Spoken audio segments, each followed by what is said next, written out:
el ataque de Líbano, que, como decía, había dejado fallecido a ese líder de Hamas a nivel político y con la sección militar en Cisjordania, y que al ser en Beirut era una escalada. Y también decía el gobierno israelí antes del ataque que si se producía tal ataque en Beirut es que algo había hecho Hezbollah para cruzar la línea roja. Entonces, bueno, parece difícil que no haya una respuesta por parte de Hezbollah y por parte, bueno, de Hamas en sus posibilidades, pero sobre todo de Hezbollah como haciéndose el defensor de la integridad y la soberanía de Líbano, ya que incluso el gobierno en funciones lo ha hecho, ¿no? Ha intentado reclamar su defensa de la soberanía y condenar este ataque como una violación de la misma. Con respecto al ataque en Irán, que también lo hayamos comentado, ayer dijimos que ya Irán se apresuró a hablar de que esto es responsabilidad de las fuerzas sionistas y de los socios de las mismas. Bueno, hoy ya hemos sabido que, como dijimos ayer, bueno, lo comentamos, ¿no? En plan, esa es la acusación, pero no era el modus operandi de Israel y bueno, ha habido varios ataques y boicots muy puntuales, muy concretos, contra objetivos muy claros por parte supuestamente del Mossad, pero en este caso parecía un atentado con otras características y que estábamos a la espera de si finalmente era reivindicado o no reivindicado por alguien. Creo que esto lo recordaréis, y hoy efectivamente el Estado Islámico lo ha reivindicado. Además, no es una novedad, porque había gente que estaba un poco confusa en el chat sobre por qué Estado Islámico.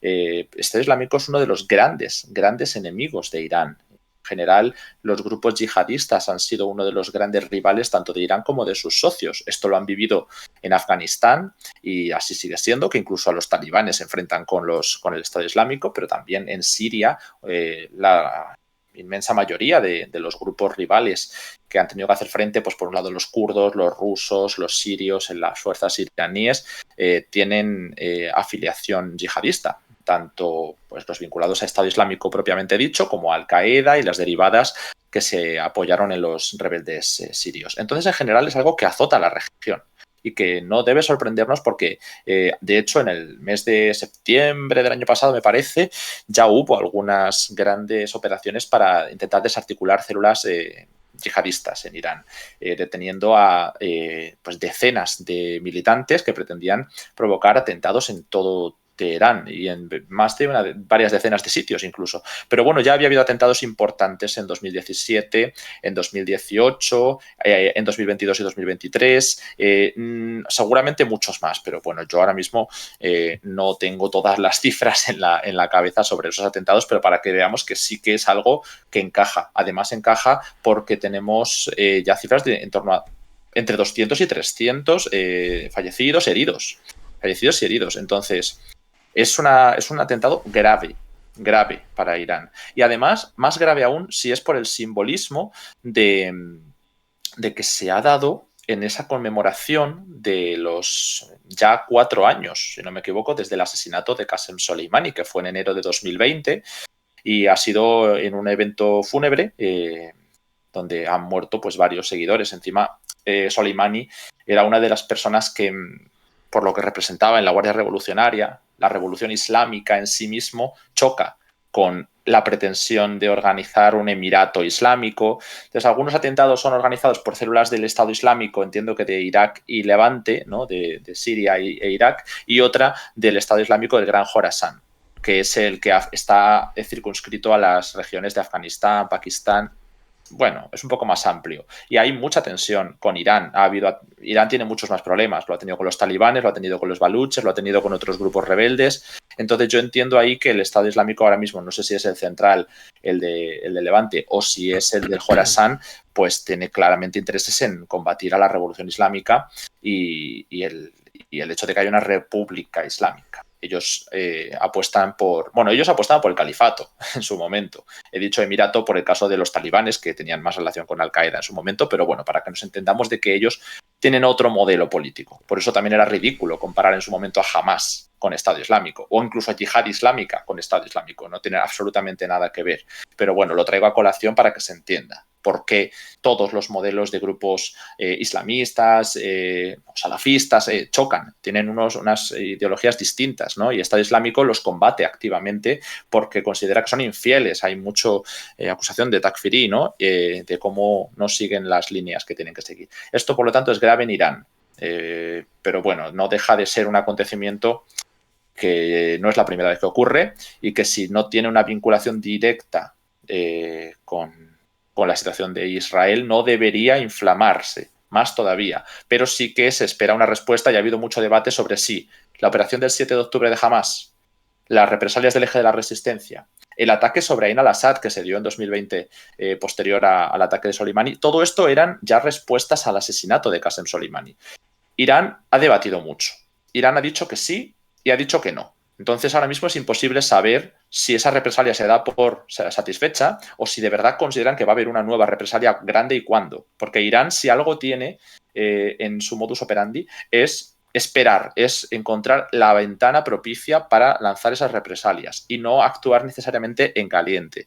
Todo esto puede cambiar, porque si hay una escalada tan grave como la del Líbano, como la de Siria, o como una guerra directa desde Israel a Irán, ¿por qué no podría descontrolarse? Pero ahora mismo yo considero que no es la forma de actuar de Israel. Este ataque, por supuesto, ahora mismo pues queda descartado, ¿no? Y tampoco sería la forma de Irán de actuar, pues una represalia directa. Y que, por lo tanto, sí que cabe la opción de que haya un intento de respuesta en el momento propicio con respecto a los Soleimani. He de decir que a Irán, a nivel de comunicación, me parece que no queda demasiado bien cuando amenaza constantemente con esas respuestas y luego nunca llegan a desarrollarlas.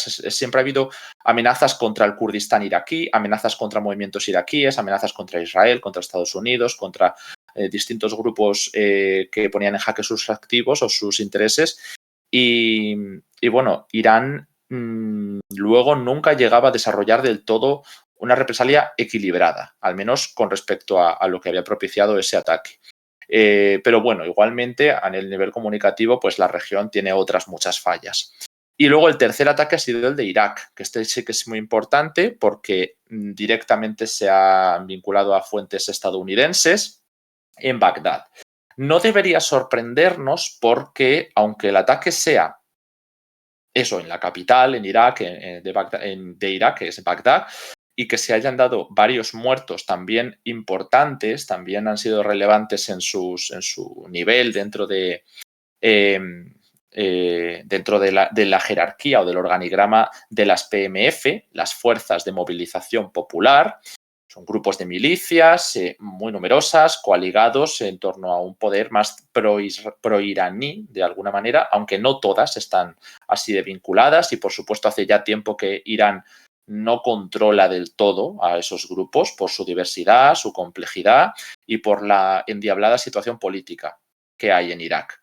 Entonces, es complicado entender si estos grupos realmente están, aunque forman parte del eje de la resistencia, si están dirigidos desde Irán. Se ha especulado también mucho. Yo creo que tienen su autonomía.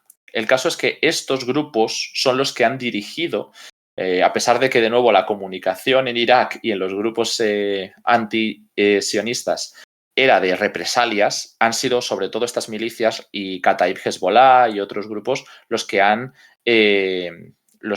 dirigido las represalias contra Estados Unidos. Cuando Estados Unidos ha dado apoyo a Israel y se ha dado la línea roja de la invasión de Gaza, estos grupos han empezado a atacar las bases estadounidenses. Hasta aquí todos lo sabíais porque se han dado los numerosísimos ataques sobre bases en Siria e Irak, sobre todo en territorio controlado por las fuerzas kurdas y otros grupos árabes y proestadounidenses en el noreste de Siria, y también en Al-Tanf, que queda al sur, y también en el Kurdistán iraquí, así como en el resto de Irak, en diferentes posiciones, ¿no? Bueno, también conocéis el caso de los hutíes. Entonces ya sabéis que ha habido represalias contra las fuerzas estadounidenses generalizadas desde Siria, Irak y Yemen. La cuestión es que Yemen sí que intentaba ir directamente al puerto de Eilat en Israel y afectar directamente a los intereses israelíes. Y de esto hablamos ya ayer. Pero Irak y Siria han centrado sus ataques contra infraestructura estadounidense, no necesariamente israelí, aunque a Siria se le ataca constantemente desde Israel y además... bueno, pues Siria es uno de los activos clave para mover efectivos y material hacia el Líbano y hacia el escenario de confrontación con Israel. Pero el caso de Irak es muy claro, porque en Irak las tropas que forman parte de una coalición y que las estadounidenses se les ha demandado constantemente que salgan del país, tanto desde el Parlamento, desde el anterior primer ministro al-Hadimi, desde el primer ministro al-Sudani, constantemente se les está pidiendo. Y bueno, también, por supuesto, los grupos pro-israelíes, pro-iraníes, pero también la oposición, porque el principal movimiento de oposición, por el que era la principal fuerza parlamentaria en Irak, es el movimiento sadrista, aunque se opone a Irán, también está demandando la salida de Estados Unidos de la región y también está oponiéndose a la invasión de Gaza. Entonces, todo esto confluye en que Irak, como gobierno, denuncia que los ataques contra las PMF, las Fuerzas de Movilización Popular, son responsabilidad de Estados Unidos o de la coalición global que está presente en Irak.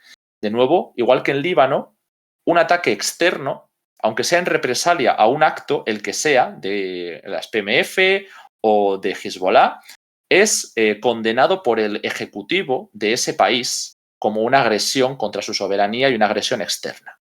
Así como análisis completo de las tres grandes situaciones que han ocurrido en estos días. Y bueno, me imagino que habrá preguntas, espero que se me haya escuchado bien o al menos mejor que antes y seguro que podemos contestarlas a continuación.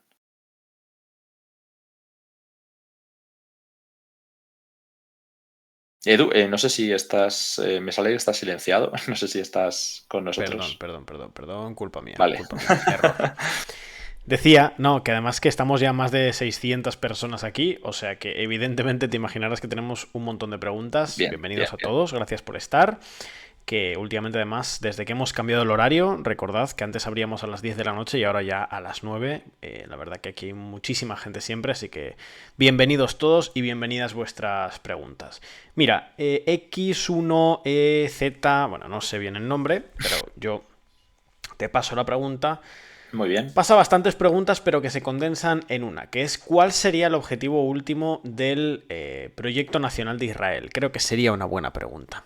Porque ahí hay, entiendo, discusiones internas muy importantes, que sería muy interesante que las pusiéramos encima de la mesa. A ver, el proyecto sionista tiene como objetivo que haya un Estado de Israel, el Estado de Sion, que lo llamaban. Y ha evolucionado muchísimo. Tiene tantas corrientes como sensibilidades internas. Esto yo os recomiendo los artículos de Ángel que tenemos en la página web. El primero de la serie sobre la crisis de identidad de Israel, del Estado de Israel, está en abierto. O sea, todos lo podéis leer y entenderéis las distintas visiones de qué es o qué se entiende por Estado de Israel, qué proyecto tienen para el mismo. Si es un Estado laico, si quieren que sea un Estado nación judío, si quieren que haya una anexión de territorio donde no hay población judía o no todo es población judía, pero con otros derechos. Entonces, hay muchas sensibilidades entre los judíos de Tel Aviv o de Jerusalén. Ale, que voy a pasar por el chat ni siquiera un artículo en concreto. Os voy a pasar el enlace a la página de artículos de nuestro compañero Ángel. Porque como tiene varios, creo que es interesante que podáis por ahí surfear un poquito por los artículos que escribe nuestro compañero y que podáis leer los que consideréis. Porque yo creo que hay varios que merecen la pena al respecto. Yo el que os recomiendo es este de la identidad y la crisis del Estado de Israel, porque se aborda este tema. ¿De dónde viene la identidad del Estado de Israel? Para entender... Y esto yo lo suelo simplificar, pero por supuesto ayer nos explayamos 2-3 horas hablando en detalle, pero si queremos simplificarlo, está el Estado de Israel de Tel Aviv y el Estado de Israel de Jerusalén. Entonces son muy distintos los intereses de un Estado pues acomodado en las fronteras de la anterior guerra, en los que se convive con un sistema de apartheid en Cisjordania y con un sistema de semibloqueo, semiasedio, que ahora ya es otra cosa, por supuesto, pero es lo que había hasta entonces en Gaza, en el que no hay un Estado palestino unificado, no hay elecciones palestinas, hay una crisis política en la que los liberales pueden ser fuerza dominante. Entonces se encuentran más o menos cómodos con ese sionismo que ya se ha asentado después de varias limpiezas étnicas, ¿no? La famosa Nakba. Pero hay otro Estado de Israel que entiende que se debe avanzar hacia el revisionismo sionista de crear una identidad nacional basada en el judaísmo, que ese Estado-nación es una línea que ha seguido mucho Netanyahu, cada vez apoyándose en sectores más cercanos a los colonos. Luego están incluso los colonos, que si se les rompe las pretensiones y los derechos que están consiguiendo de asentamientos, de otra limpieza étnica, de avanzar en la anexión, se plantea incluso que puedan crear otro estado de Sion. Esto es una cosa que ahora mismo no es realista, ¿vale? Pero lo señalo como para que veáis las diferencias que puede haber de sensibilidades entre el estado de Israel y el estado de Sion formado por lo que son los colonos de Jerusalén y de Cisjordania. Por supuesto, esto es política ficción, porque el Estado de Israel que tenemos es el que hay ahora, pero para que veamos que hay diferencias. Entonces, pues no sé si podemos hacer una única línea en la que digamos cuál es el objetivo político del Estado de Israel. Vale, sigo mirando aquí el chat.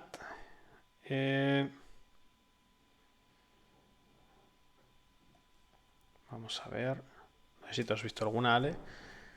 Bueno, había muchas cosas, pero ahora mismo me vais a perdonar. Por ejemplo, una que me pareció muy interesante de las últimas, habéis preguntado por el diario Haaretz y si el periódico israelí, que si ha publicado algo interesante estos últimos días. No es que sea algo muy concreto, ¿no? Ha sido como muy así al aire esta pregunta, pero me viene bien porque he visto una información muy interesante estos días leyendo este periódico israelí que, como decís, al principio de la guerra fueron críticos, pero es que son críticos, o sea, es un... En esta división tan grande que hay en Israel, que si hablábamos hace casi un año de la posibilidad de que la crisis constitucional derivara en un golpe de Estado o incluso en una guerra civil, es que la división es grande. Haaretz está más vinculado con los otros sectores de oposición y ha estado criticando mucho la propaganda que se ha hecho durante la guerra. Por ejemplo, la última noticia que han sacado ha sido sobre lo que le está costando a la narrativa del gobierno y de las fuerzas de seguridad encontrar gente que realmente justifique o que sostenga el discurso de las violaciones masivas por parte de Hamas durante el 7 de octubre. Es algo que parece que también podría tener más de ficción que de realidad si no consiguen demostrar nada, porque igual que se ha ido demostrando que lo de los bebés no era cierto, que había muerto, no sé si decían uno o podría haber habido evidencias de uno, pero desde luego no 40, que tampoco es cierto lo de que se les metieran en hornos, que no era cierto lo de que mataran en los kibbutz a tanta gente que incluso puede que Israel hubiera matado, no sé si por accidente o por fuego indiscriminado o por lo que sea, a algunas personas de los kibbutz. O sea, se ha dicho tantas cosas desde la prensa israelí ya, que es un problema de propaganda. Es un problema de propaganda porque si no puedes controlar el discurso durante el curso de una guerra, se te va a caer el proyecto político. Y ahora parece ser eso, que no había ninguna evidencia de, no sé si era una noticia del New York Times o del Wall Street Journal, no recuerdo, creo que era del New York Times, que hablaba de las violaciones masivas de Hamas y de miembros de Hamas. Y parece que eso pues no es así. Por ahora, simplemente que no hay pruebas. No podemos ni confirmarlo ni desmentirlo. Los que preguntáis por lo del fuego indiscriminado en la raid, yo no he vuelto a ver noticias, así que yo entiendo que sí que podían ser víctimas de Hamas, pero creo que también salió alguna noticia al respecto, habría que comprobarlo. De todos modos, esto, quiero decir, si ya hay investigaciones en curso o hay información publicada, ya no se trata de especular, se trata de buscarla y ahí está. Vale, vamos a ver, estoy teniendo alguna complicación moderando el chat, ¿vale? Así que... Es verdad, cuando venimos así igual tanta te paso gente, a ti para leer alguna pregunta. Tenemos que traer a los mods para que nos cuiden el chat. Totalmente. Pero bueno, mira, nos preguntan, por ejemplo, a ver que lo he perdido, no leo bien el nombre. Recordad ser educados en el Mm, chat, no quiero broncas, que cuando hay mucha gente nos cuesta y si vemos que se descontrola nos vemos obligados a cambiar quién puede contestar o cada cuánto tiempo poner el chat lento y no quiero que tengamos que recurrir a eso como cuando estábamos 1000 personas.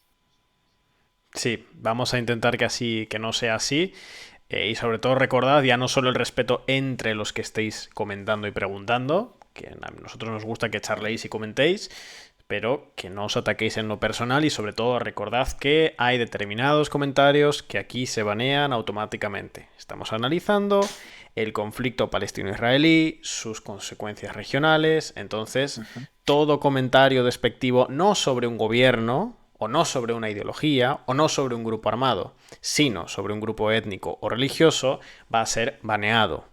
Depende de la gravedad, será una expulsión temporal y posterior baneo o un baneo directo, ¿vale? Lo digo porque ya he visto algún que otro comentario referido a grupos religiosos distintos que no me ha gustado ni un pelo y ya se ha procedido a alguna pequeñita expulsión temporal, que podría ser baneo definitivo, ¿vale? Mientras tanto, que no se me pierda de todas formas, porque había una pregunta aquí interesante. Ahí, de Muto Mutante dice, ¿se podría decir que hay algún fragmento, alguna parte, alguna porción de la población colona que esté en contra de la existencia del propio Estado de Israel? Esto es una pregunta muy interesante. A ver, hay población ultraortodoxa, aquí sí que Ángel lo podría explicar mejor, que estaba en contra del Estado de Israel, al menos el Estado de Israel en esta forma, ¿no? Por eso unos de los líderes más radicales del gobierno de extrema derecha y apoyado en ultraortodoxos, es decir, no todos son de extrema derecha, hay distintos sectores. Estaban los revisionistas sionistas, la extrema derecha, la derecha conservadora, estaban los ultraortodoxos. Bueno, pues el sector que defiende a los colonos y el sector que defiende a los ultraortodoxos suele tener más esas bases en Cisjordania. Y los ultraortodoxos, aunque hay, no están solo ahí, pero ha habido algunos barrios ultraortodoxos en Cisjordania. No sé exactamente si eran en Jerusalén, me parece, no estoy seguro, que criticaron mucho a las fuerzas de seguridad o se opusieron al conflicto armado y al menos al Estado de Israel como está conformado ahora, porque también se puede oponer a su vida alternativa. Ellos no quieren formar parte de algunas instituciones o de algunas cuestiones que son obligatorias en el Estado de Israel. Por ejemplo, cuando las vacunas, cuando la pandemia, ellos siguen sus ritos, siguen su costumbre y consideran pues que Israel, el Estado de Israel, invade algunas de sus formas de vida. Entonces sí que ha habido, por supuesto, críticas de los ultraortodoxos. Los cajanistas me parece que han sido los ultraortodoxos que más problemas han dado a Israel, pero también como digo, son una de las patas en las que se apoya el gobierno de Netanyahu de este gabinete de seguridad. Entonces, bueno, es bastante más complejo y creo que aquí habría que analizarlo. Tenemos de nuevo en los artículos que os decía de Ángel, y a ver si un día también nos lo cuenta él con más detalle, un análisis sobre estos perfiles. Al final, cuando decimos ultraortodoxos, hablamos de judíos ultraortodoxos, sí. O sea, personas que son mucho más, se toman mucho más la ortodoxia de la religión judía en serio. Entonces, ese radicalismo religioso hace que se quieran vivir la vida de una manera distinta que el israelí laico. Vale, a ver, ¿qué más tenemos por aquí? Vamos a ver. Recordad que estamos atentos para responder a las preguntas del chat. Mientras veo que faltan solo 4 subs para llegar a ese objetivo. Nos acercamos ya a las 700 personas aquí en el directo. Y aprovecho para agradecer a Crazy por esa suscripción con Prime, a Adrián, que se ha suscrito también con Prime, Adrián Fernández, y a Da Suiza, que renueva su suscripción con Prime. Todos ellos con Prime, recordad, totalmente gratuito. Se renueva manualmente y lo encontraréis al darle al botoncito de suscribirse, la pestaña de Prime, siempre y cuando seáis suscriptores de Amazon Prime. A vosotros no os cuesta nada, os sale gratis y a nosotros nos ayuda económicamente un montón.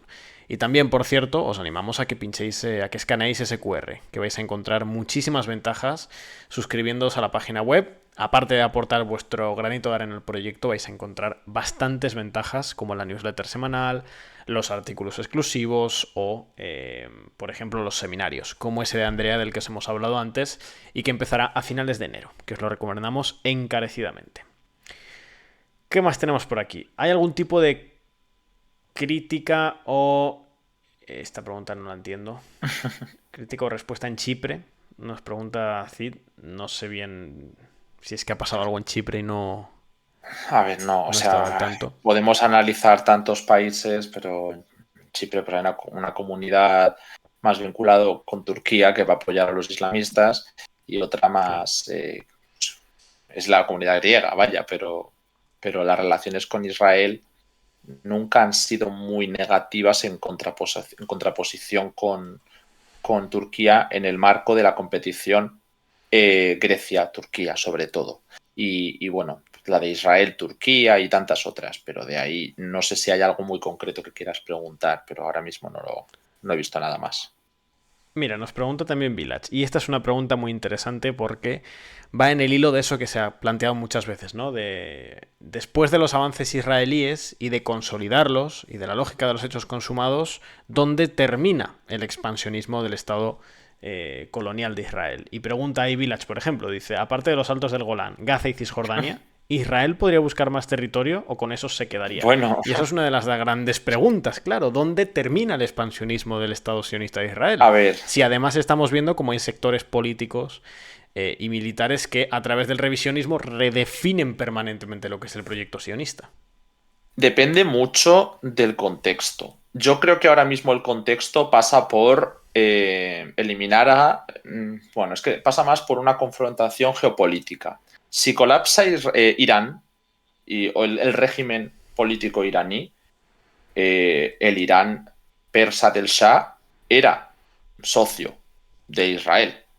Es decir, no necesariamente tienes un territorio que quieras recuperar o conquistar por primera vez, sino que es una cuestión más de amenaza existencial. Ellos abogan por esa destrucción de Irán, es una amenaza muy fuerte, así como la normalización con los países árabes, y por supuesto, pues ahí entran eh,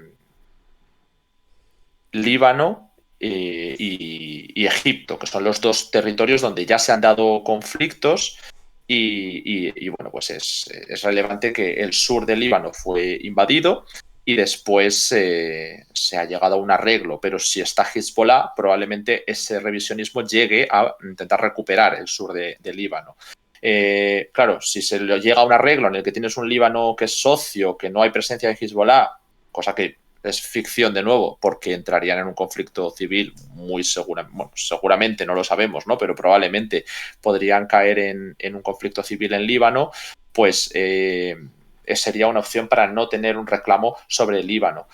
Sobre Egipto ha ocurrido en el pasado, ya se tomó el Sinaí.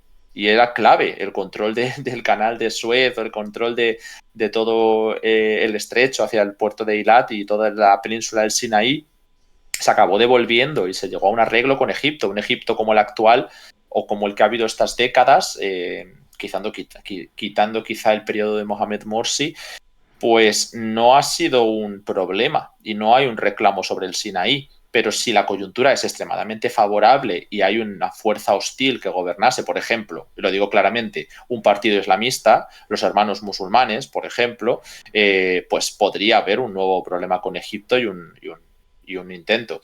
Pero yo actualmente los únicos mapas expansionistas del Gran Israel, ¿no? El Eretz Israel, que hemos visto en algunas ocasiones este año pasado, incluían, como se suele decir, del río Jordán hasta el mar Mediterráneo, el territorio palestino y Jordania. Esto es interesante, ¿no? Jordania, pero de nuevo, no es realista plantear un reclamo sobre Jordania porque no deja de ser un país con el que hay un arreglo político y no hay una fuerza hostil en el mismo. Entonces yo creo que ahí depende mucho la coyuntura. Vale, tenemos más preguntas por aquí. Vamos a ver. Esta es una pregunta interesante. Dice Cid, ¿en qué zona de la línea azul están las tropas españolas de la UNIFIL? No sé si eso lo tenemos. ¿El qué, perdón, de la Unifil? Las tropas españolas de la UNIFIL. Ujú. ¿Que en qué zona de la línea azul del mapa de la cobertura están? Si Pues es si que al no norte o al estoy sur. seguro porque yo llegué a ver mapas sobre el despliegue de las tropas de la UNIFIL por países y me suena que España estaba en la zona oriental. Me quiere sonar que era la zona oriental, pero yo ahora mismo no lo puedo confirmar. Acabo de ver otra vez un mapa del despliegue y dice esto, que lo que yo decía que es en el este, pero de nuevo. Bueno, es una zona bastante crítica, porque era justo donde se daba la infraestructura, perdón, las escaramuzas fronterizas, algunas de las escaramuzas graves en el norte de Israel, la zona que penetra más hacia el norte, hacia el Líbano. Pero bueno, que como digo, esto, pues no sé si se habrán rotado. Yo lo que tenía entendido era que era en el este y parece que es así. Vale, ¿qué más tenemos por aquí? Vamos a ver. Los que preguntan por la UNIFIL es esa fuerza de la ONU, que es precisamente la que explica en parte que hay ahora un intento de Israel de recuperar la presencia en Líbano, y es que se había llegado a varios arreglos, porque ha habido varias guerras entre Israel y Líbano, para que Israel se retirase a la frontera en la que está ahora, y a cambio se supone que se creó, pues en un caso se creó una fuerza de la ONU, la UNIFIL, que estaría en el sur del río Litani hacia la frontera con Israel, y por otro lado, el que no hubiera grupos como Hezbollah en esta zona y que se retirarían más al norte. La realidad es que la UNIFIL no tiene, no sé exactamente el mandato que tiene, pero no ha llevado a cabo operaciones contra Hezbollah. O sea, es que dudo muchísimo que su mandato sea ese, pero bueno, supongo que será fuerza de paz y ya está. Y por otro lado, tenemos el hecho de que, bueno, pues la UNIFIL no va a llevar a cabo esta operación unilateralmente, cuando por otro lado el gobierno de Líbano ni siquiera es capaz de proponer que esto ocurra. O sea, ¿cómo lo va a hacer una fuerza de la ONU extranjera? Las fuerzas que tienen este tipo de iniciativa pues suelen ser fuerzas de la OTAN o de algún tipo de grupo aliado armado con un objetivo más unilateral, no más genérico. Entonces, bueno, yo creo que ahí no tiene mucho que decir la fuerza de la UNIFIL. Y es por lo que, como sigue habiendo presencia de Hezbollah y la UNIFIL no está ni nadie evitándolo, pues Israel plantea que ellos tienen derecho a volver al sur del Líbano y a lanzar una invasión para expulsar a Hezbollah. ¿Qué más tenemos por aquí? A ver, hemos baneado a una persona en el chat. Bueno, que ¿Qué de hecho nos pasa? acaba de escribir por privado, pero bueno, no voy a responder a eso porque me ha hecho gracia leerlo mientras iba a comentar. Nada, que tema de comentarios conspiracionistas, antisemitas, etcétera. Ya sabéis que nosotros los baneamos aquí, ¿eh? Baneamos los comentarios antisemitas, por supuesto, y también baneamos, que nos ha pasado antes, comentarios también, por ejemplo, que inciten al odio contra la comunidad musulmana, ¿eh? Así que, más fácil si no los ponéis. Y si charláis de otras cosas, traspasáis preguntas, habláis de los bandos, habláis de perspectivas de la guerra, habláis de muchas cosas que se pueden hablar y que son muy interesantes. Y nada, es que me ha hecho... bueno, ya lo verás en la plataforma de Sí. Twitch. Vale, me ha hecho mucha... no me lo esperaba el mensaje que nos ha enviado. Pero bueno, en cualquier caso. ¿Qué más tenemos por aquí? A ver... Se me pierden las preguntas. Pues mira, nos pregunta Gómez Foto. Acabo de entrar. ¿Cómo de posible es que ISIS tenga algo que ver con Israel? Temas de financiación. A Yo ver, creo que aquí no hay mucho, ¿no? Por cierto, gracias a J, que acaba de regalar esa suscripción. Ya somos 586 subs. Vamos acercándonos poquito a poco. Muchísimas gracias por tu apoyo, J. Y gracias a Curotrofos, que acaba de suscribirse también con Prime y ya lleva 3 meses aquí con nosotros. Muchísimas gracias por vuestro apoyo. Ahora sí, Ale. los grupos yihadistas es verdad que no han tenido una hostilidad tan grande con Israel como con los países árabes, curiosamente. Bueno, y no solo los árabes, los países musulmanes. Y en el contexto de la guerra de Siria y en el contexto de la guerra de Afganistán se entiende bastante bien su papel. Cuando son la oposición a un gobierno laico, a gobiernos laicos, porque al final tanto los mujahidines en su momento, que eran más radicales que el gobierno del socialismo afgano, y por otro lado los distintos movimientos de oposición en Siria, más recientemente, ¿no? Que estos sí que estaban más vinculados ya al yihadismo. Al final, en el contexto de Afganistán es donde acabamos viendo el auge de Al-Qaeda, después el auge del Estado Islámico. Todos estos países, todos estos grupos armados responden a los intereses locales, muy ideologizados, y han tenido financiación extranjera. Pero la financiación, o al menos, claro, no es transparente, no puedo saber quién está financiándolos. De hecho, ha habido acusaciones enormes contra Qatar en su momento cuando se les hizo el bloqueo de sus vecinos los países árabes, porque decían que es que había estado pagando a través de, no sé si rescates de secuestros a financiar a grupos en Irak, yihadistas, cuando luego hemos visto cómo grupos de yihadistas como Al-Qaeda o grupos como Al-Nusra o grupos como el Estado Islámico, cada uno tiene sus cercanías en algunas políticas que querrían llevar a cabo con países como Arabia Saudí o como Emiratos Árabes o como Turquía, pero cambiando mucho la óptica de los grupos, porque digo que Turquía ha apoyado y apoya de alguna manera, entre comillas, actualmente al Emirato de Idlib, que está formado por un grupo como Hayat al-Sham, que viene de Al-Qaeda. Entonces, ha cambiado mucho todos estos países su evolución. La financiación no es transparente, pero yo no diría que un Estado podamos saber, como en el caso de Israel sobre todo, si ha financiado o simplemente es un actor oportunista que se ha beneficiado de esos grupos, los ha auspiciado. Hay de todo, hay algunos que sí que lo han financiado y que el objetivo era acabar con un gobierno rival, como digo, el de Afganistán y el de Siria son muy claros, y como luego han entrado en pugnas entre ellos. Hay una guerra civil del yihadismo, bueno, guerra civil entre comillas de nuevo, en Yemen, la hubo en Siria, la ha habido en Afganistán, entre los mujahidines y los talibanes y el Estado Islámico, tantos y tantos.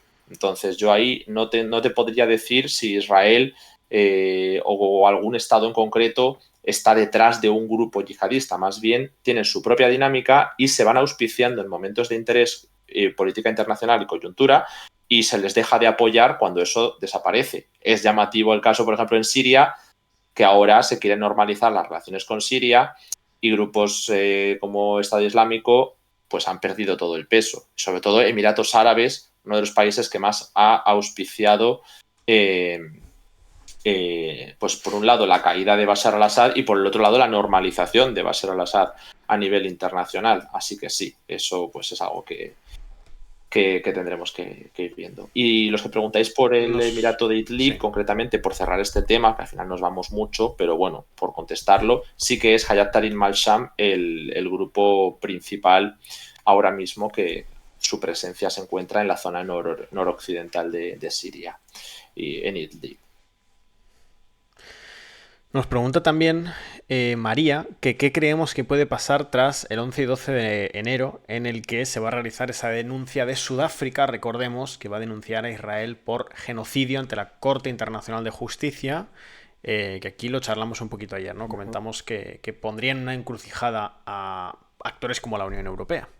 Bueno, no sé lo que va a pasar, evidentemente, pero va a ser un paso más hacia una posible desacreditación de las instituciones internacionales, porque a mí me sorprendería que Occidente, sobre todo Estados Unidos, que está vetando resoluciones en el Consejo de Seguridad de Naciones Unidas que han contado con una redacción a propósito para que cuente con su aprobación. O sea, se modifican las redacciones de las resoluciones para pedir un alto el fuego sin que sea inmediato, por ejemplo, que es algo que rechaza Alemania y Reino Unido, para que Estados Unidos lo apoye, y ellos lo vetan. O, por ejemplo, las de la Asamblea General son papel mojado. Entonces, que ahora vayas a hacer todo este esfuerzo diplomático para reconocer una condena o un veredicto por genocidio o por crímenes de guerra, crímenes contra la humanidad, no sé exactamente qué dirá ese veredicto, también es que la investigación no sé si se podrá llevar a cabo de una manera correcta porque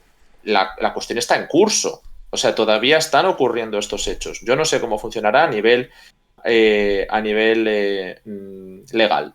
Pero respondiendo también a la pregunta de quién va a juzgar esto, ¿no? Si es Estados Unidos, el tema es que no se trata solo de la Corte, de lo que diga la Corte Internacional de Justicia. Se trata de cómo lo apoyen los países, de si van a hacer algo de caso al veredicto o si van a ignorarlo y por lo tanto a seguir apoyando a Israel en el caso de que salga un veredicto condenatorio. Porque el otro día hablamos de cómo Francia parece que decía que iba a apoyar el veredicto, dijera lo que dijera, ¿no? Si era tanto a favor como si era en contra. Pero es que no sería la primera vez que se desacreditan de esta manera las instituciones internacionales. Y digo desacreditan porque si sale un veredicto y encima Occidente, que es el que más se llena el discurso con el mundo basado en normas, no reconoce ese veredicto o lo ignora o lo aplica solo para Rusia, pero no para Israel, demuestras cómo funciona realmente el mundo, que es un poco así. Y además Estados Unidos ya viene de que en su momento sancionó a la Corte Penal Internacional, porque se intentaron investigar los crímenes de guerra que hubiera llevado a cabo Estados Unidos en Afganistán. Y claro, en el momento en el que Estados Unidos viene ahora a decir que lo de Rusia hay que investigarlo y no eres contundente en el tema de Israel, pues es que la retórica cada vez es más débil y llegará un momento en el que sea tan débil que a nadie le acabe importando la legalidad internacional. Totalmente. Nos preguntan también o comentan por el papel de la ONU, justamente. De hecho, la ONU, lo hemos comentado, que realizó esa resolución pidiendo el alto al fuego y tuvo la importancia que tuvo el peso que tuvo en última instancia, que no fue prácticamente ninguno. Nada, Dice nada. Homug, esto no sé. Estados Unidos tiene hasta una ley en la que dice que pueden invadir La Haya si acusa a soldados estadounidenses. Plantea Homug. Yo este dato no lo tenía, no sé si es correcto, Allen, no sé si tú lo No lo puedes sé, no lo corroborar. sé. Yo sé que Estados Unidos ha sancionado a personas de la Corte Penal Internacional y ahora que estamos hablando de la Corte Internacional de Justicia, pues no sé si tendrá la misma intención. Vale, a ver qué tenemos Pero aquí. entended, y además lo dice alguien, también lo deja caer en el chat, las instituciones internacionales son foros y tienen el poder y el peso que los estados le quieran conferir. O sea, los estados son los que Claro. mandan en todo, igual que la Unión Europea. La Unión Europea puedes intentar delegar más competencias o menos competencias, pero al final es el que controla el Estado. Incluso en un caso de insurrección de un Estado que no quisiera aplicar las normas o las sentencias o yo qué sé, las condenas, las multas, ¿qué va a hacer el ente superaestatal?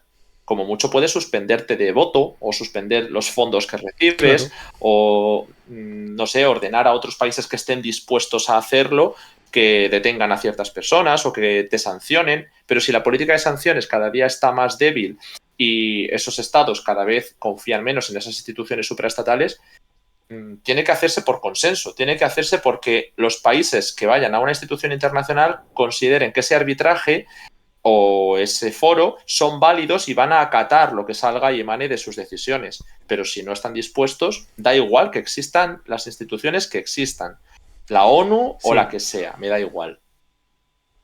el orden internacional sigue siendo un orden de estados. Tanto en el plano diplomático y en el plano de la coordinación, porque las organizaciones interestatales y supraestatales no dejan de ser eso, justamente organizaciones fundadas por y para los estados, con ya lo diré, con capacidades limitadas otorgadas por los propios estados en su conjunto y también incluso en el plano económico, porque no deja de ser también importante que hay una retórica, ¿no?, muy difundida, que es el del vaciamiento de los estados, los estados perdiendo poder en contra de los conglomerados o de los organismos multilaterales, y en realidad no es así. Es el estado adaptándose a la diplomacia en los tiempos de hoy y a la economía liberalizada y financiarizada en los tiempos de hoy. O sea que en realidad, en última instancia, los organismos interestatales tienen... Bueno, ni siquiera sé si la frase tienen poder tiene sentido en muchos casos. ¿Qué más tenemos? Vamos a ver. ¿Os parece realista la reclamación del atentado de Irán por parte de ISIS? Sí, me parece totalmente. Me parece que encaja totalmente en la dinámica de Irán, en la dinámica de ISIS, en el modus operandi. Es verdad que los tiempos han sido muy casuales, pero es que el conflicto de Israel iba a seguir así todo el año probablemente. Y es que además el contexto puede ser perfectamente creíble, porque no es el estilo israelí, que podría serlo, pero no parece por los expertos que lo han comunicado. Y además el hecho de que se enfoque justo en un acto de conmemoración de la muerte de Qasem Soleimani. A mí sí me parece realista. Evidentemente no lo sé, pero además que un grupo lo reivindique suele ser creíble. ¿Qué más tenemos? Vamos a ver.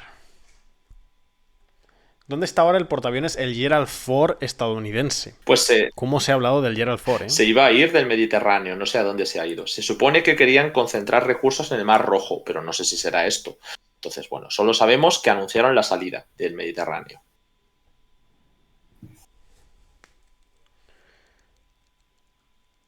Vale, ¿qué más? Recordad que estamos ahí con las preguntas, que nos faltan esas 4 subs para el objetivo, así que si queréis darnos un último apoyo ahí antes del cierre, que lo podéis hacer, y acordaos que tenéis ese descuento en la página web de LG 2024, con el que obtenéis 24% de descuento en las suscripciones al plan Premium, que lo podéis encontrar escaneando ese QR. Así que adelante, lo volvemos a dejar ahí en el chat. Eso no es, eso se me ha colado, eso es lo de Ángel. A ver, ahí está el código de descuento para el plan de suscripción Premium. Ahí lo tenéis.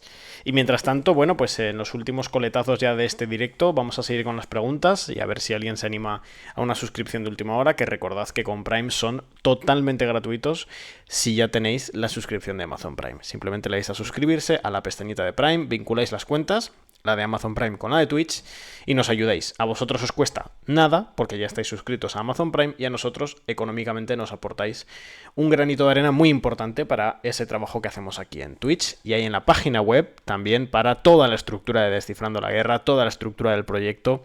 La podéis sustentar, podéis ayudar a que nos sustentemos y a que conservemos nuestra independencia informativa, porque es independencia económica también, en la página web, apoyando nuestro trabajo mensual o anualmente y obteniendo además bastantes ventajas. Gracias, por cierto, a Godofredo, que justamente ha renovado su suscripción con Prime cuando lo hemos dicho, 14 meses ya con nosotros, y es que la renovación con Prime es manual. Si te suscribiste con Prime hace unas semanas o unos meses, comprueba que sigues, porque es muy posible que se te haya caducado y que ya no estés suscrito. Pero nada, es tan fácil como volver a darle, tantas veces como tú quieras. Y gracias también a Oso por esa suscripción, también con Prime, totalmente gratuita. Así que nada, 589, ya solo nos queda una. A ver quién es el que nos da esa suscripción 590, seguramente en los próximos minutos. Ánimo, y vamos a seguir con la última ronda de preguntas. Sí, aprovechad ahora este descuento que acabamos de sacar, porque si lo cogéis ahora podréis acceder a través del QR al seminario que va a hacer nuestra compañera Andrea con un descuento. O sea que mejor regalo de Reyes imposible. Aprovechemos esta ventana para acceder al apoyo que podéis dar a Descifra, pero con un descuento para todos. De hecho, voy a pasar el mensaje del descuento otra vez, pero lo voy a pasar ahora sí con el enlace a la página web, al apartado de suscripciones, porque siempre se me olvida, y siempre alguien en el chat de vez en cuando me lo dice, me dice, oye, es que yo estoy en el móvil, no puedo escanear, entonces no puedo entrar al apartado de suscripciones. Tiene toda la razón del mundo. Entonces dejo también el enlace para ese código de 24% de descuento en el Plan Premium. Y gracias, por A cierto, Oso. a Oso, que también ha hecho, aparte de la suscripción que nos había dado, su primer mes, por cierto, debuta también con una suscripción de regalo que nos hace llegar a ese objetivo de 590. Así que el segundo objetivo, el último objetivo del directo de hoy, conseguido. Sí, el Así que seminario nada, sobre el perfecto. Sahel, Muchísimas además, gracias. que nos preguntabais de qué es sobre el Sahel. Pero vamos, que no solo es este seminario, es que tenemos ya pensados los próximos, o estamos delineando los próximos para este año. Y si os apuntáis ahora, aprovechando este descuento de principio de año, vais a tener todos los del año. O sea que luego en el mes de abril o en el mes de mayo no nos tengamos que acordar de, ay, es que ahora ya no hay descuento. Así que aprovechad porque os entran todos. El de abril o el que hagamos, no sé muy bien en qué mes lo haremos el próximo, por el mismo precio.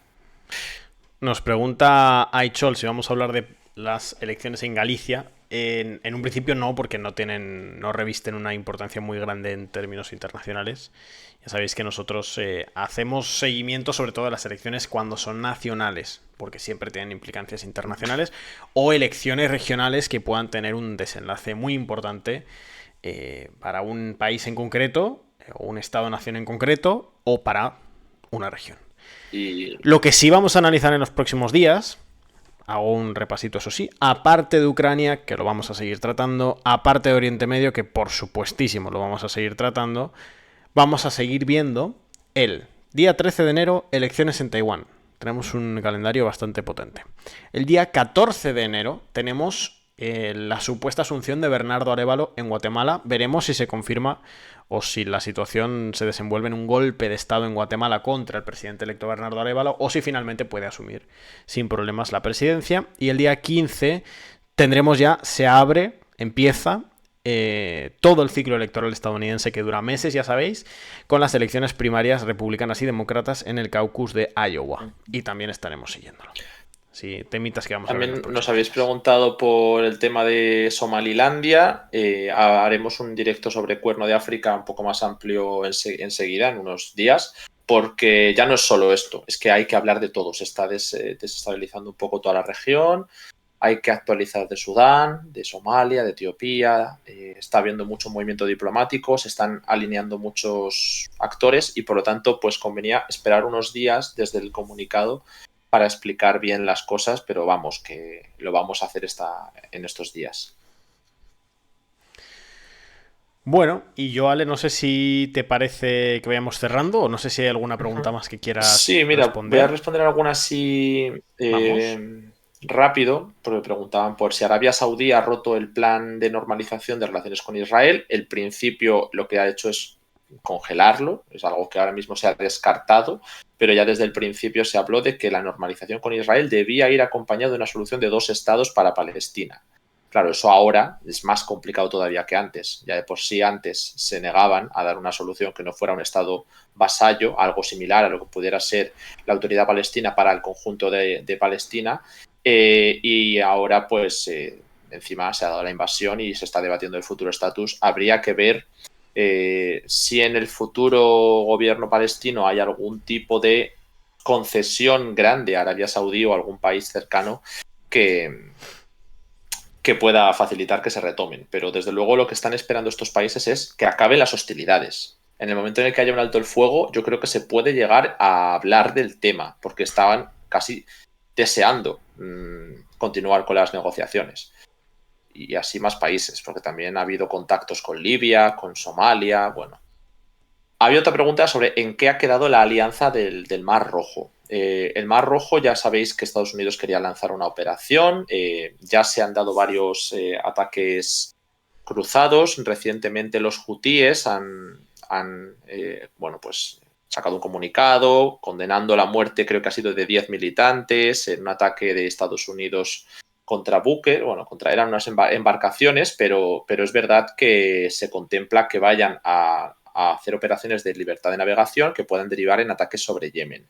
Por ahora tenemos las nuevas declaraciones creo que ha sido Margarita Robles, la última que en España lo ha dicho, que confirmando que España va a estar fuera de la operación, pero que la operación se va a llevar a cabo. Es decir, Estados Unidos sigue con la intención porque es un escenario clave, es decir, tiene que conseguir conservar el paso comercial del Mar Rojo y hacia el estrecho el canal de Suez, perdón. Entonces es importante esto para Estados Unidos y desde luego perder ese control vinculado por parte de los hutíes a un alto el fuego o a un cese de la invasión en Gaza es grave, ¿no? Es decir, para Estados Unidos es una derrota en el Mar Rojo. Estás cediendo o teniendo que asumir que esa vía no se va a abrir mientras haya ese conflicto, cuando tú tienes que imponer, ¿no?, las normas que como potencia quieres que se asuman. Y que quien te dice a ti que luego los hutíes no dicen que hasta que no haya una solución de dos estados, ¿no? Entonces, no es desde luego descartable que muy pronto veamos ataques sobre Yemen. Y aparte de ese ataque último que he mencionado sobre Yemen, también quiero dar dos datos más. Uno sobre el tema de Estado Islámico, ya que nos habéis insistido sobre el ataque de Kermán en Irán, que también es el propio ISIS el que ha dado detalles. Se hablaba de que se había sido un ataque suicida, después se habló de que había sido una maleta bomba, después se ha empezado a plantear otra vez la hipótesis del ataque suicida. Ha sido finalmente una explosión. Varias explosiones con dos ataques suicidas confirmados por el Estado Islámico en el atentado de Irán. Y por otro lado, al día siguiente del ataque en Beirut, en Líbano, mientras estábamos pendientes de la situación en Irán, también Israel realizó un ataque al sur de Líbano. Sabéis que los ataques en el sur de Líbano no es una cosa nueva, pero en este caso también se apuntó sobre altos cargos de Hamas, no me equivoco, creo que eran de Hamas. Y además se ha atacado de nuevo objetivos de Hezbollah en el sur del Líbano, que entra dentro más de lo que hemos ido viendo durante estos días, más que lo de Beirut, que ha sido excepcional y anómalo. Y ya van más de 140 miembros de Hezbollah que han muerto desde que empezaron las hostilidades entre Hezbollah e Israel. No sé si tenemos alguna otra pregunta. Dice, ¿qué pasa con los países árabes que dijeron que atacarían Israel si invadía Gaza de forma terrestre? No, eso lo dijeron actores del eje de la resistencia y sin dejar clara cuál era la línea roja. Decían siempre que la línea roja era la invasión de Gaza, pero también otros decían que la línea roja era la participación estadounidense. Y no sabíamos muy bien qué entenderían por participación estadounidense, por eso lo de los portaaviones, y que si uno de ellos se atrevía a dar un ataque sobre sobre Israel, que Estados Unidos le respondería a todos ganando ese discurso. Ahora parece que Hezbollah se habría retirado un poco de la línea fronteriza con Israel, como dando a entender que ellos no quieren la guerra, aunque los dos están preparándose para la misma, y que sea Israel el que dé el primer golpe para que así ellos puedan decir que están respondiendo. Pero sobre todo el hecho de considerar que si Estados Unidos responde a los ataques que se están dando contra sus bases, son Estados Unidos los que están desatando la respuesta. Al final, están ahora mismo luchando por el discurso y eso puede ser importante a nivel regional. En Europa, por ejemplo, el discurso, en el caso de la guerra de Ucrania, se dio por perdido, pero fue muy importante que Rusia desarrollara ese discurso de cara al sur global y de cara a los países que estaban más en liza. Aquí la clave son los países árabes. Los países árabes o han normalizado sus relaciones con Israel o no van a entrar en guerra por Palestina. Van a entrar en guerra por sí mismos, ¿no? Pero por Palestina lo único que hacen es no normalizar las relaciones con Israel. Otros, como Qatar y los países más islamistas, nunca las han llegado a desarrollar, esos lazos, y como mucho, pues han subido el tono. Turquía ha subido mucho el tono, pero ¿qué va a hacer Turquía? Se habló de una nueva flotilla que pudiera llegar al sur del Mediterráneo, en la zona de Palestina, pero claro, ahora que toda la zona costera está controlada por Israel, la flotilla turca se quedó, yo creo que en nada, ¿no? El episodio de Mavi Mármara. En nada, eso es un poco lo que ha habido. Egipto sí que mencionó lo de entrar en guerra con Israel si se le lanzaran 2 millones de refugiados a su territorio, porque lo consideraban una amenaza existencial y un acto de agresión y contra su soberanía y todo ese tema. Pero bueno, entre lo que dice Egipto y lo que vaya a hacer hay un trecho muy grande. Y luego que también hay que ver qué va a pasar con los refugiados, porque yo creo que si se van a mandar 2 millones de refugiados fuera, tiene que hacerse con acuerdo con algún país, porque es muy difícil hacerlo unilateralmente, porque eso podría desatar problemas con Egipto. Vale, tenemos más preguntas. Antes me gustaría agradecerle tanto a Nonom por su primer mes con Prime aquí con nosotros y a María Peral, que ha renovado su suscripción con Prime y ya lleva 16 meses con nosotros, prácticamente un año y medio. Bueno, pues muchísimas gracias por tu apoyo todo este tiempo, de verdad. Muchas gracias. Preguntan también por la entrada de la Unión, o el deseo de Turquía de entrar en la Unión Europea, cómo podría influir la situación actual en ello.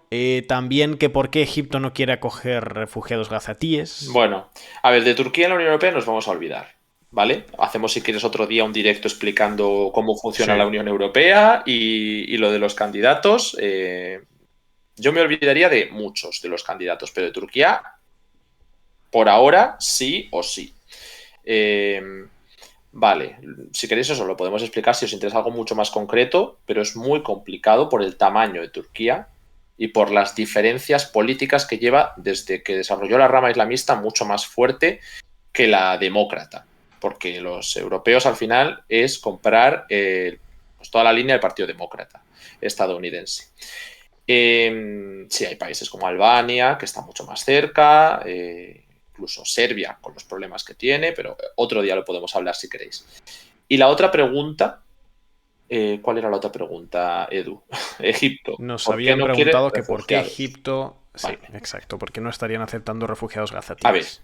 aceptar refugiados, lo primero es una presión interna. Y esto ha traído sus consecuencias políticas en Europa, en muchos de los países. Es decir, en Alemania, en Italia. En estos países, cada vez que hay una oleada de refugiados, aunque se hace normalmente con acuerdo para evitar crisis humanitarias o como gestos humanitarios, estos refugiados no suelen ser bien recibidos por una parte importante de la población. Sobre todo ahí porque hay algunas diferencias culturales mayores que no les casan y surgen los movimientos racistas, xenófobos de extrema derecha y bueno, pues desde luego eso no es algo deseable para esos estados. No quieren que emerjan estos movimientos y que se cause un rechazo por la presencia de refugiados. En los países árabes es un poco distinto, porque sí que hay muchos refugiados ya, pero tiene un coste muy grande también a nivel político y a nivel de recursos. Es decir, un país con una inflación terrible, uno de los peores datos de inflación que hay en Egipto, o un país con una capacidad de asumir refugiados ya muy limitada,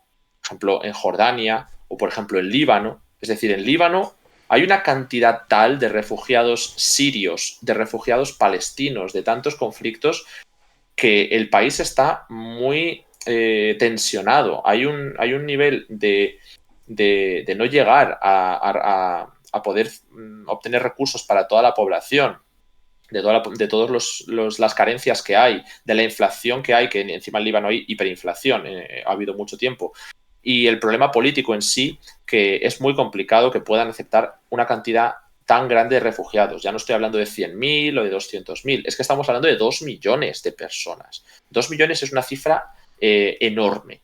Y encima en Egipto lo que tampoco se quiere es que toda esa población al final, que es inmensa, pues acabe asentada en el Sinaí y que esto se establezca como uno de estos campos de refugiados permanentes, como pasa en Líbano o en otros países, y que no tengan el derecho al retorno. Es decir, muchas veces se enmascara el hecho de que haya una oleada de refugiados con una limpieza étnica. Bueno, más bien al revés, ¿no? Una limpieza étnica la enmascaras diciendo que son refugiados, pero lo que Israel estaría intentando negociar, algunos de los ministros lo están diciendo muy claramente, es que hay que buscar un país que quiera acoger a los palestinos. Se ha debatido sobre lo del Congo, lo ha publicado algún medio israelí, lo han negado el gobierno.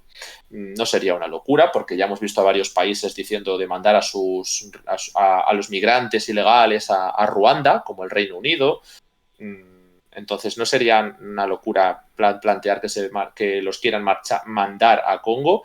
Y por otro lado, pues han hablado de Egipto, han hablado de mandarlos a Jordania, han hablado de mandarlos a Escocia incluso, o que por qué no los acogen los países que han tenido esta postura, como España, que ha sido más ambivalente en algunos sentidos. Pero al final no es acoger refugiados. Estos refugiados son temporales y tienen un coste, a salvo que haya una demanda enorme de migrantes, pero es muy complicado. Incluso con los ucranianos lo estamos viendo, que ha habido choques en algunos puntos de Europa porque están asumiendo una carga grande, ¿no? de personas refugiadas, y Egipto no tiene una situación económica muy buena. En fin, bueno, son muchos debates, pero Egipto lo consideraba intolerable. ¿Qué más tenemos? Dice Nico, yo escuché también que el presidente actual de Egipto es contrario al islamismo radical Bueno, y que este podría ser uno de los también, motivos. claro, o sea, es que el presidente actual de Egipto dio un golpe de Estado contra un presidente electo islamista. Pero, de todos modos, la relación con el islamismo se ha modulado durante esta larga etapa de Abdel Fattah al-Sisi. Se ha modulado un poco porque se llegó a un acuerdo a un principio de normalización de relaciones con Turquía después de un periodo en el que parece que iban a entrar en guerra. Sobre todo fue en el contexto de la Segunda Guerra Civil Libia. Ahí había una tensión muy grande entre el islamismo que Turquía promocionaba en Libia y la corriente más de Cirenaica, porque lo que quería Abdel Fattah al-Sisi efectivamente era evitar tener un Estado islamista en las fronteras de su Estado, de Egipto, en este caso por el oeste.